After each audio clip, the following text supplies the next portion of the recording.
Okay, this is going to be a response to a majority of the people in my subscription box who made a video on Chris Benoit just talking about the impact of his death and how it affected wrestling today and wrestling in the future.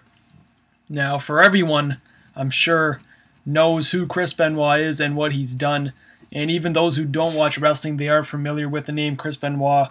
If not the name, they are familiar with the guy who killed his wife and then his son and then hung himself in his home gym. Uh, Being a wrestling fan, I can tell you guys how I found out about the death 5 years ago. I was in grade 12, and I had just finished my last exam in high school, and I went home, and then I go on WWE.com, and I go on YouTube. I was here on the time, not making videos though, and I see Crazy Mike 1706, and a lot of you guys probably know who he is, but he made a video saying, pretty much breaking the news to me and a lot of other people. And at first, he thought it was a work because, knowing WWE, they did the whole Vince McMahon death angle, and it kind of played off right after that. So it was like, damn, maybe this is an angle. I honestly thought the Eddie Guerrero death was an angle as well because he did his whole lying, cheating, and stealing thing. So I'm like, hey, he's just like lying about his death. I'm sure something's gonna happen. But when the he kind of found out that after a while it was a real deal. And I think WWE was just at a time where they were doing so much like goofy things. You could see them go as far as lengths as to make an angle where they do make a guy fake his death and then somehow come back. I don't know how they would play that out, but at first and for a while I did think it was an angle. And then when Monday came around and more information started coming in from the police, that's when you knew it was a real deal. And it was like, you knew he missed the pay-per-view on Sunday, which was, honestly, a lot of people, it was like one of those dream matches. It was CM Punk versus Chris Benoit was the original match that was booked, and it was for the ECW title. And then you ended up having John Morrison versus CM Punk instead. And so the reports come in from the Georgia police saying that there is a possible, death, like murder, and that's when it's like did Chris Benoit do it? Because, he was found hanging in his home gym. Then more, as a fan, you're looking at the sheets, you look at the news. CNN was heavily following the story, and they reported that it was a double murder-suicide after doing more investigation, having the Bibles there, and then they came to the conclusion, and I think a lot of people did. It was like one of those first things where it's like, hey, it was roid rage. Chris Benoit is only, 5'7", 5'8". He was on steroids, and they found prescription steroids in his house. So that was the first thing that everyone jumped to.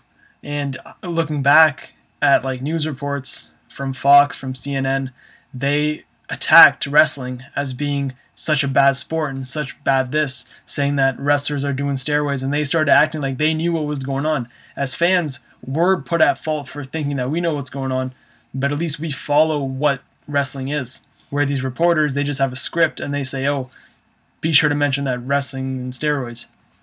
And guys like Steve Blackman, Mark Marrow, Ultimate Warrior, Jericho, Chris Jericho, John Cena, all these guys were all kind of put on the spot when it came to our steroids were used in wrestling.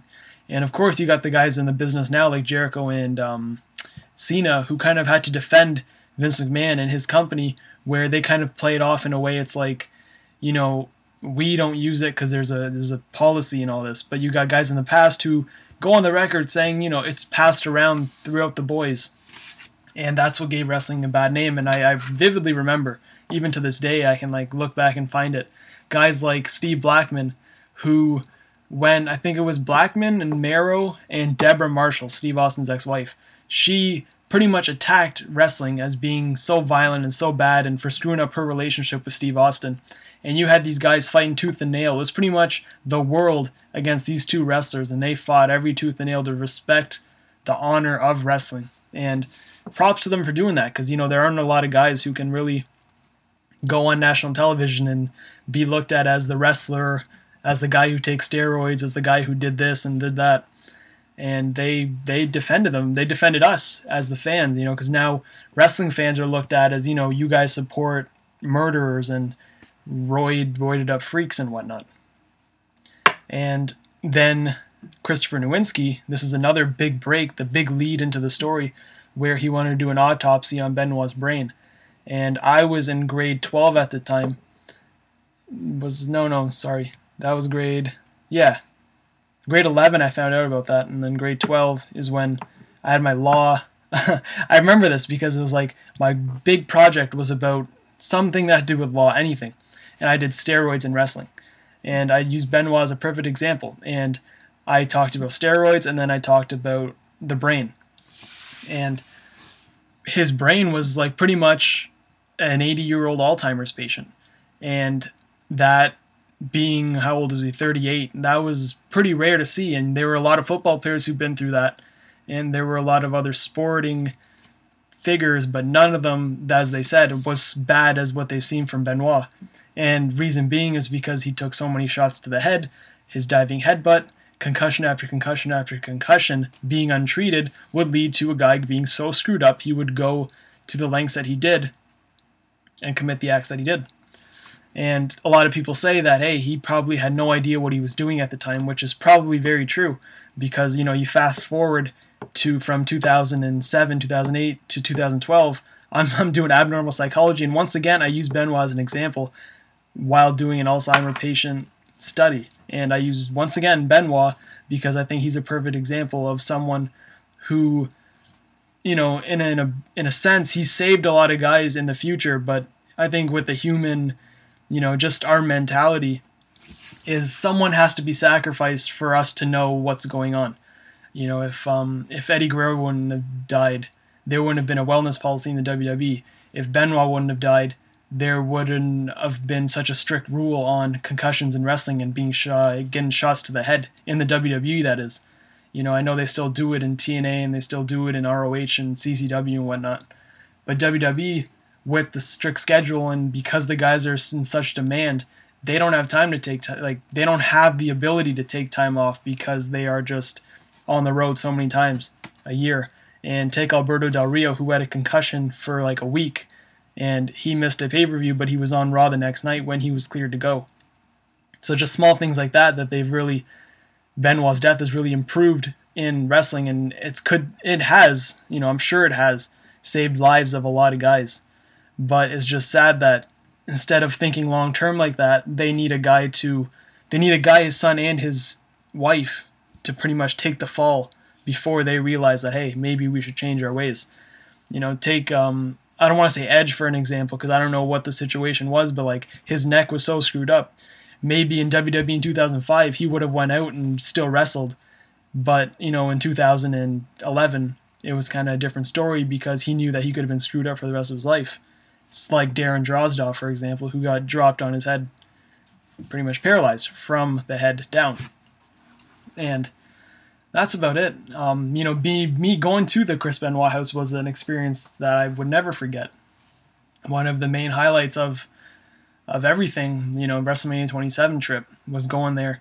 And I think Steve said it the best, where it's like, I don't know if it was Steve, but someone said it, that so much stuff happened in this area that we're in.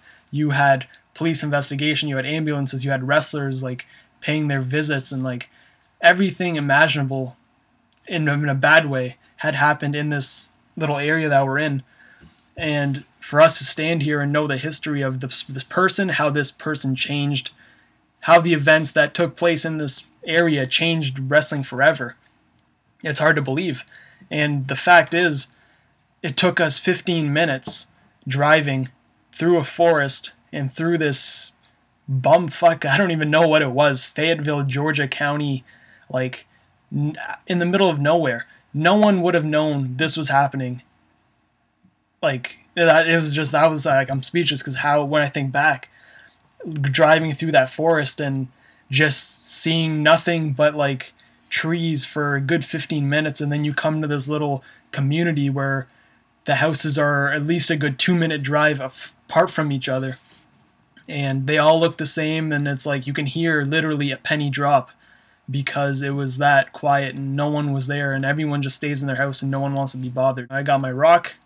A lot of people have a problem with that, but that's Chris Benoit. It's just the fact that he has changed wrestling in a bad way, but in the long term, a way where people will look at wrestling in a way it's like these guys are getting their ass kicked every day. It's not fake, and they are the real deal. And wrestlers do put their lives on the line every night. And unfortunately, before guys were really looked upon and checked daily or on a regular basis, this stuff could happen to anybody. It just happened to, unfortunately, happen to a young kid and a woman, and Chris Benoit. And that's about it, and I'll talk to you guys in the next video.